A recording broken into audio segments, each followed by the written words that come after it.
Hello everyone, it's Karina with Karina Loves to Plan. Welcome back to my channel. I am here with all of the planners that I am currently using for 2025, although one is upstairs in the kitchen, but I'm not gonna go and get that one.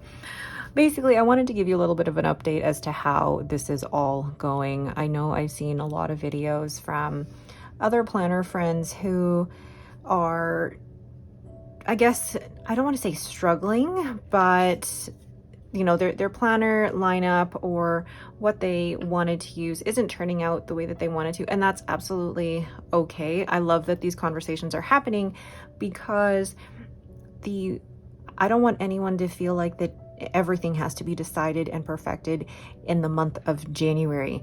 The journey for planner peace, and I don't even want to call it planner peace because planner peace is not some end goal. Planner peace is kind of that thing where what you're using at that point suits your life at that point in time, and that can change. So when I first, for example, entered the planner community 7-8 years ago, my needs then are so different to my needs now. But it's not even just my needs, it's also what I'm capable of doing on a day-to-day basis has changed from back then to now. So, and my tastes have changed too. So that is all things that need to be taken into consideration when we're looking at what's working for us in terms of our planner lineup. So if you're not familiar with what I chose for my planner lineup for 2025, I will include the link to the video up in the corner here. But I will take you through basically how everything's working so far after the first month of 2025. So the first thing I will show you, and once I put everything to the side here, because it is quite a big planner stack, is my Hobonichi weeks. Now I have actually been using this since the end of November, so I am now 2 months into the Hobonichi weeks, and I'm actually really enjoying it. So you know, there's just the sticker for 2025 along with some stickers from my shop and adding a few more stickers in here. This will probably be full of stickers once I'm done. And then I decided, this was something that I just decided actually this week, is that I would track my no stationery spend using this calendar. And I'm just using a Zig color dot with the little round, oh my gosh, I can't even describe it. It is basically this, not this color, but the Zig Clean color dot, where you've got the dot on one side and then the fine line on the other side. And that's what I'm using to basically mark the days that I haven't spent anything on stationery. Not that I'm on a no buy per se, but I want to be able to track my spending habits when it comes to fountain pens and stationery, and basically keep track of also using what I have. And on a slightly different note here, I know that both Canadians and Americans are going to be affected by the tariffs that are going to be put in place. So buying from any American shops and Americans buying from Canadian shops, there's going to be people that are affected. I'm not going to get into that now because I'm still learning all the details as to how it's going to affect small shops. But I feel like this is tied into that because I want to keep track of my spending, but also how, like, just my behaviors around that. But anyway, that's what I'm using this section for. And then I finally decided that I would end up using this page to keep track of any upcoming important dates and appointments. So, you know, important appointments here, because it's not something that I'm going to keep like habits in, but also I'm not using my monthly spread for upcoming appointments, and my writing is small enough that I can pretty much fit most of that in here. So that's what I'm using that for. I wasn't sure what I was going to use that for at the beginning of the year, but now I have a purpose. And then my monthly spreads I'm using for social media, and I'm actually really liking it. It's just enough space for what I need, and I don't need any more than that. So I've got December planned out, January planned out, and then February is mostly planned out. I love being able to see my social media all in one spot like this. Then moving to the weekly section. So that was the first or the last week of November, and then moving into December, me getting used to the space, but also me getting used to the way that the pen and the ink all react with the paper. I know that this year's paper has not been the best performing for Tomoe River paper, and I know that there are other planners out there, or other planner people, that are really disappointed in the performance in here. I haven't been affected by it too much, thankfully, but you can see there is some shadowing and a tiny bit of bleed through here, but I guess it also depends on the type of ink that I'm using. I have found that Birmingham Penco inks, because they're that much more watery, they're bleeding through a little bit more, but otherwise my spreads don't seem to be too affected by that. And then my most recent spread here. So just going to a different week here, just to show you how this is working out for me so far. I really love being able to use this space to track tasks and my sleep and my workouts, but also my habits. I love being able to decorate this page, but also how it changes from week to week. I mean, I love structure, but I also love having flexibility of where I'm going to place my stickers. And then my week, I am really liking the split into the 3 columns here, one for appointments and my work schedule, to-do lists, and then the weather. And it's working out for me really well. And functionally, what I end up doing at the beginning of the week when I do my plan with me's is I write all my to-do lists in here, and then anything that I don't do, I just cross out. I know some people don't like being able to see that, but for me, it means that my original plan of doing that task on that day didn't work out, and then I just moved it to a different day, and I'm okay with that. I like seeing things crossed out because for me, it means that things didn't work out to plan, and that's okay.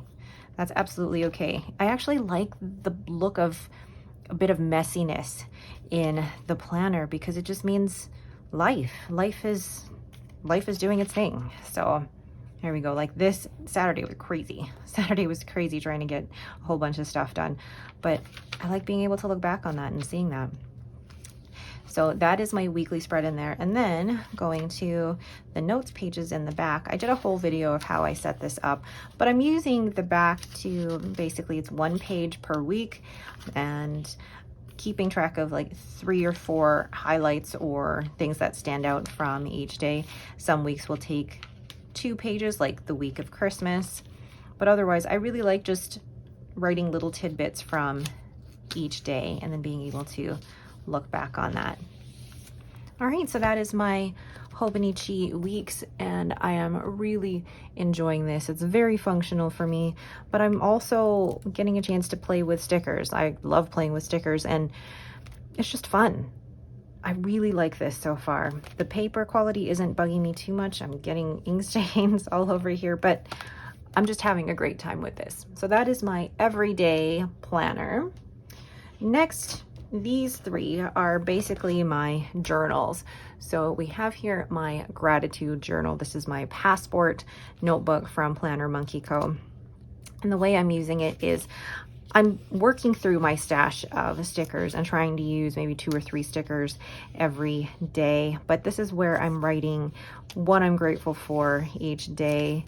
And yes, it's an extra notebook, and yes, I'm using up extra stickers, but that's also the whole point of it. It's just a fun practice, and I've been doing well with keeping up with that.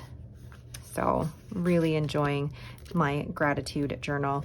Then we have my Hobonichi 5-year journal, which I'm doing well in. I can't believe I'm in the 4th year of that, and this for me has just been like a mainstay in my planner lineup.